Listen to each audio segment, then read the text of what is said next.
რა გაწუხებთ? ამ სახელწოდებით მოსახლეობის გამოკითხვა ჩატარდა დღეს თბილისში მეტროს სადგურ რუსთაველის მიმდებარე ტერიტორიაზე. აქციის ორგანიზატორები არიან ჯანდაცვის სამინისტრო და გლობალური ალიანსი. მიღებული შედეგებიდან გამომდინარე ორგანიზატორები ჯანდაცვის საკითხებში შესაბამის ნაბიჯებს გადადგამენ. საქართველოს ყველა მოქალაქეს შეუძლია დააფიქსიროს თავისი აზრი ჯანდაცვის სფეროში არსებულ საკითხებთან დაკავშირებით.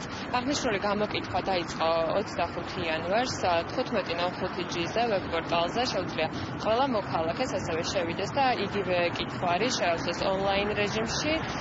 აქცია გაგრძელდება ზუსტად 1 თვის განმავლობაში. ვეთანხმები, რომ ჯანდაცვის სამინისტრომ რაღაც სიახლეები შემოიღოს სამინისტრო სფეროში, რადგან არსებობენ ადამიანები, ვინც ასეთ აქციებს ატარებენ, ალბათ იქნება რაღაც შესაძლებლობა, რომ შეიცვალოს სამინისტრო სფეროში. მედიკამენტების მხრივ უფრო დიდი პრობლემაა, იმიტომ რომ ზოგისთვის ყველასთვის არ არის ხელმისაწვდომი. საინტერესოა საზოგადოების აზრის გაგება და თუ რა თქმა უნდა ჩვენი აზრის გამოხატვა რამეში დაეხმარება და რამე შეცვლის ძალიან კარგი იქნება.